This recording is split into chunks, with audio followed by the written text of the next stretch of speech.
बिल्कुल बिल्कुल, इस पर तो हम पूर्ण रूप से सहमत है आपके बात से। भारत कश्मीर जैसे जगह पर संवेदनशील इलाका है, वहाँ पर कोई भी प्रशासन का लोग सुरक्षाकर्मी नहीं थे या थे। जमीन के नाम पर लूट मचा है, व्यक्ति बेसिस को कुछ पैसा का भुगतान कर दी गई, भैया तुम ले लो 60,000 रुपया जमीन खरीद लेना। जमीन के दाम 3 लाख रुपये कट्ठा है, 60,000 रुपया क्या हुआ? हमारे गरीब तबके के लोग अवैध रूप से दारू बेचा करते थे, आज अमीर लोग बेच रहे हैं और गरीब के बच्चों को शोषण की जा रही है, उनसे होम डिलीवरी कराई जा रही है। दारूबंदी के नाम पर तमाम गरीबों को जेल में डाला जाता है। नमस्कार, मैं विनय कुशवाहा, आप देख रहे हैं ए न्यूज बिहार। हम पहुंचे सारण जिला के माझी विधानसभा अंतर्गत माझी प्रखंड के गौरवधुर पंचायत में।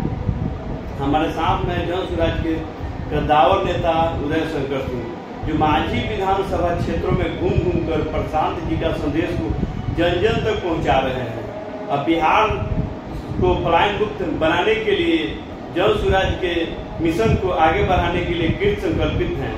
आइए हम बात करते हैं कि बिहार विधानसभा चुनाव में जहां एनडीए और इंडिया गठबंधन की बातें हो रही हैं, लड़ाई अक्सर होती हैं, उसमें जन स्वराज की क्या भूमिका रहेगी या किस तरह से लड़ाई लड़कर विजय हासिल करेगी।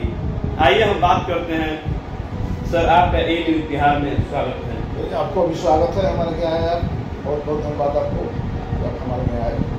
सर, अभी कुछ दिन पहले की बात है कि जम्मू कश्मीर के पहलगाम में आतंकवादियों द्वारा किया जाता है, जिसमें लगभग 2.5 दर्जन लोगों की मौत होती है, 1 दर्जन लोग घायल होते हैं।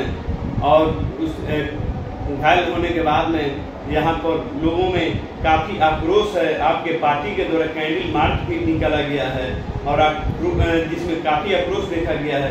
आप क्या कहना चाहेंगे? जो घटना घटी, पहला बात तो बहुत दुखद घटना है, घटना है।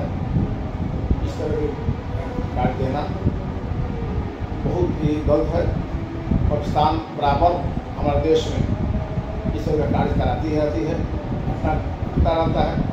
अभी सबसे बड़ी बात है कि भारत सरकार द्वारा जितना जल्दी हो सके उतना जल्दी पाकिस्तान पर कार्रवाई करना चाहिए। 71 को याद करना चाहिए। श्रीमती गांधी ने 71 में पाकिस्तान को 2 फाड़ करने की कोशिश की थी। मैं वर्तमान सरकार से मांग करूंगा कि पाकिस्तान को आप दुनिया के नक्शा से खत्म कर दें, मैं यही मांग। सर, जो भी टूरिस्ट पैलेस हैं, कश्मीर हो या अन्य जगह हो, वहाँ पर पूरे देश दुनिया के लोग आते हैं भ्रमण करने के लिए। वहाँ पर क्या आप मानते नहीं है कि भारत सरकार की जो सुरक्षा एजेंसियां हैं, भारत सरकार के द्वारा सुरक्षा में की पर्याप्त व्यवस्था नहीं किया गया, जिसके चलते इस तरह की घटना हुई? जी बिल्कुल बिल्कुल, इस पर तो हम पूर्ण रूप से सहमत है आपके बात से। भारत कश्मीर जैसे जगह पर संवेदनशील इलाका है, वहाँ पर कोई भी प्रशासन का लोग सुरक्षाकर्मी नहीं थे या थे तो छिप गए या उन आतंकवादियों से मिलकर कार्य किए हैं। सबसे पहले इसका जांच होना चाहिए, ऐसा क्यों हुआ। कश्मीर हमेशा दुनिया की नज़र में रहती है, आतंकवादियों की नज़र में है और वहाँ सुरक्षा विहीन क्षेत्र घोषित कर दी गई। इसलिए मैं दोनों सरकार को मैं यही कहूँगा, या अपनी कमी सरकार हो गई है या कान में रुई आंख पट्टी बंद सो गई सरकार। सर, अभी चुनाव होने जा रहा है। कुछ दिन पहले यहाँ की सरकार के द्वारा कहा जातीय सर्वे कराया गया था। जनगणना के साथ जातीय सर्वे हुआ था, आर्थिक सर्वे हुआ था। उस सर्वे में कहा गया था गरीब लोगों को, यहाँ के रहने वाले लोग हैं, पिछड़े अति पिछड़े जो गरीब लोग हैं, उन लोगों को रोजगार के लिए 2 लाख रुपये की पूंजी उपलब्ध कराई जाएगी। आखिर नहीं हुआ है, आखिर इसके लिए जिम्मेदार कौन है? पहला बात तो जान लीजिए, आप जातीय गणना की बात बोले तो मैं ये कहूँगा, सबसे दबे कुचले जो लोग हैं, मुस्लिम जाति के लोग हैं, मुस्लिम वर्ग के लोग हैं, कुछ अत्यंत पिछड़ा के लोग हैं। लेकिन दुख बात यह है, 1990 से लेकर आज कर्पूरी जी का, लोहिया जी के अनुयायी, जेपी के अनुयायियों द्वारा सरकार चलाई जा रही है और उन लोगों द्वारा जाति गणना कराए गए 35 साल के शासन काल का, लेकिन आज भी उत्थान उनका नहीं हुआ। ये जाति गणना जो हुआ है एक राजनीतिक लाभ लेने के लिए किया गया है, गरीबों को उत्थान के लिए नहीं किया गया है। आपको मालूम है देश के इतने आज़ादी के बाद लगभग 75 साल संविधान लागू हुआ, 78 साल देश को आज़ादी मिली, लेकिन आज भी 3 से 4% ही अनुसूचित जाति के लोग हाई स्कूल इंटर पास किए हैं। जाति गणना बता रहे हैं बिहार का। किस चीज़ का लोग मसीहा बने हैं गरीबों का, किस चीज़ का मसीहा बने हैं? खाली जनता को बेवकूफ़ बनाने के कार्य कर रहे हैं, उनको उत्थान नहीं कर रहे हैं। गरीब गरीब रहे, अमीर अमीर रहे, गरीबों का उत्थान हो जाएगा, वो लोग ये हो जाएंगे, इन लोगों का राजनीति बंद हो जाएगी। इसलिए वो लोग चाहते हैं गरीब गरीब रहे, मैं राजनीति करता रहूँ, मैं अगला पीछा लड़ाता रहूँ, और कुछ नहीं है जाति गणना फॉल्स है। सर बिहार सरकार के द्वारा जो जातीय गणना के साथ आर्थिक गणना भी किया, आर्थिक गणना जो हुआ उसमें एग्जैक्ट आंकड़ा सरकार के पास में है, फिर भी उन लोगों के लिए सरकार के द्वारा उस तरह की योजना क्यों नहीं बनाई जा रही ताकि उन लोगों का समुचित विकास हो, जीवन स्तर उन लोगों का ऊंचा हो सके? देखिए, सबसे पहले मैं आर्थिक गणना का बात में बोल, मैं कहूँगा सरकार ने जो जातीय गणना आर्थिक गणना कराई है उसका विधिवत वो प्रकाशन करे, श्वेत पत्र जारी करे, इसका क्या स्थिति है। आपने उन्होंने जारी कर दिया कि इस जाति कितना % जनसंख्या है, फॉल्स जारी किया गया है। बोलता हूँ हर प्रखंड वाइज जो सर्वे हुआ है उनका सूची जारी करें, इनका स्थिति क्या है, तो तस्वीर सामने आएगी। सिर्फ राजनीतिक लाभ लेने के लिए एक जाति की संख्या बढ़ा के दिखा दी गई और जातियों की संख्या घटा दी गई। अब क्या महसूस कर रहे हैं? देश जब से आजाद हुआ कितना ऐसे लोग हर जाति की संख्या घट गई, एक जाति विशेष का संख्या 11, 12 से 17, 14 दिखा दिया गया है। क्या समझते हैं आप? राजनीतिक लाभ ले रही है, किसी को कोई कुछ देने वाले लोग नहीं है, बेवकूफ बनाई जा रही है, पैसा का दुरुपयोग किया गया, प्रशासन का दुरुपयोग किया गया और कुछ नहीं सरकार कर रही है। सर अभी लैंड सर्वे का काम चल रहा है, क्या कहना चाहेंगे? लैंड सर्वे जो हो रहा है सिर्फ एक दूसरे को लड़ाई काम हो रही है, लूट मची हुई है। जितने भी अमीन नियुक्त किया गया है ये आम जनता का शोषण कर रहे हैं और कुछ मैं नहीं कहना चाहता हूँ।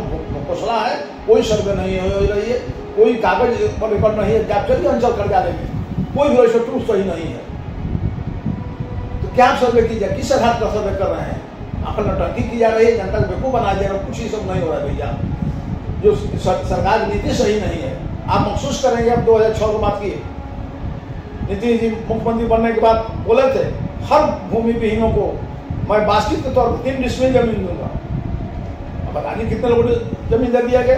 उनको सवेत पर जारी कर देना चाहिए मुख्यमंत्री जी को, मैंने इतने को जमीन उपलब्ध करा दी गई।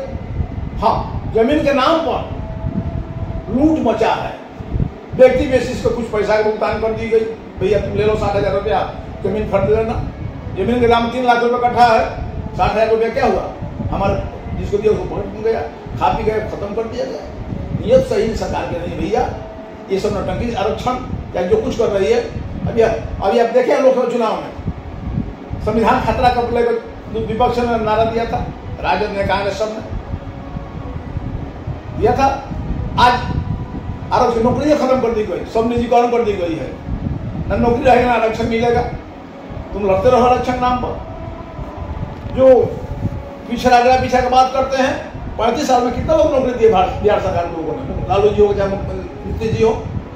खाली अभी सर एक बात कहना चाहेंगे, माझी विधानसभा उत्तर प्रदेश से सटा हुआ इलाका है, यहाँ पर रोजगार का कोई खास व्यवस्था नहीं, साधन नहीं। यहाँ के लोग ही नहीं अपितु पूरे बिहार के लोग पलायन करते हैं, चाहे रोजगार के लिए पलायन करें, शिक्षा के लिए पलायन करें, चिकित्सा के लिए पलायन करें। आखिर आज़ादी के 78 साल के बाद में आज भी ये स्थिति कमोबेश वही है, कोई सुधार नहीं है। देखिए, सुधार कौन करेगा? नियत सही होता है तभी कुछ हो सकता है। हमारी जितनी भी सरकारें आई अपना सुधार के लिए आई, गरीबों को उत्थान के लिए नहीं आई। गरीब को एक दूसरे को लड़ाई, अगला पीछा हिंदू मुस्लिम लड़ाई और कुछ नहीं लोग की है। जहाँ यूपी का बात आप बोल रहे हैं, यूपी से सटे हुए हैं, एक बहुत धंधा अच्छा चल रहा है बिहार में, शराब का सप्लाई 50 नाय से आती है, दारू जाता है। प्रशासन मिली भगत से दारू पूरे बिक रही है बिहार में, पानी से पार हो रही है। 10 महीना 2 महीना में ट्रक पकड़ी जाती है और डेली आ रही है। यही बिहार में चल रहा है धंधा, बहुत अच्छा चल रहा है। पहले गरीब तबके के लोग अवैध रूप से दारू बेचा करते थे, आज अमीर लोग बेच रहे हैं और गरीब के बच्चों को शोषण की जा रही है, उनसे होम डिलीवरी कराई जा रही है। दारूबंदी के नाम पर तमाम गरीबों को जेल में डाला जाता है, फिर कब पकड़े जाते हैं, बेचने वाले नहीं पकड़े जा रहे हैं। यानी कहने का मतलब कि बिहार में शराबबंदी कानून पूरी तरह से फेल है। देखिए भैया, शराबबंदी बिहार में है ही नहीं, एक वो चीज बंद है, सरकार की टैक्स नहीं जा रही है, पहले टैक्स जाता था, शराबबंदी है नहीं कहाँ। अगर शराब बंद होता तो हजारों लोग रोज पकड़े जा रहे हैं दारू पी के नशे में, तो कहाँ से होते, कहाँ से रहे हैं भैया, दरिया थोड़ी बह रहे हैं, लोग दारू पी रहे हैं। प्रधान जी कह रहे हैं कि मेरी सरकार बनी तो 1 घंटे में शराबबंदी कानून की समीक्षा करके खत्म कर दिया जाएगा। बिल्कुल होना चाहिए। मैं इनका 100% समर्थन करता हूँ कि जो सरकार का टैक्स हानि हो रही है, टैक्स तो मिलेगा भैया, दारूबंदी है नहीं, कह रहे हैं समीक्षा होना चाहिए इस पर। अभी देखे हम तेजस्वी जी बोले तारीख फ्री कर देंगे, हम दारूबंदी संशोधन कर देंगे। क्यों भैया, तारीख तो कहाँ रखी है, बिक रहा है। अब जात का राजनीति कर रहे हैं, वो जात को थान के लिए क्या कर रहे हैं आप बताइए ना। उनको व्यवसाय क्या क्यों नहीं करें, तारीबंदी दारूबंदी हो गई, ठीक है, जो धंधा से जुड़े हुए थे लोग, उन लोगों के लिए व्यवसाय प्रबंधन करना चाहिए सरकार को। सर, मांझी विधानसभा के लोगों को 2025 के लिए क्या अपील करना चाहेंगे? देखिए, मांझी विधानसभा हो या बिहार हो, सभी के लोग से ही अपील करेंगे। कभी तक विभिन्न पार्टियों के द्वारा विभिन्न तरह को प्रलोभन देकर आपको जनता का शोषण करने का प्रयास किया, अपने राज भोगने का प्रयास किया गया है। मैं आग्रह करूँगा बिहार की जनता से, मांझी की जनता से, सोचिए समझिए, इसके बाद निर्णय लीजिए कि आपके परिवार के, आपके बच्चों के भविष्य संवारने के लिए कौन सरकार बनेगी, कौन बनेगी तो आपका भविष्य संवारेगा, कौन बनेगा तो आपका शोषण करेगा। मैं इससे अधिक अपील नहीं करूँगा। बहुत बहुत धन्यवाद।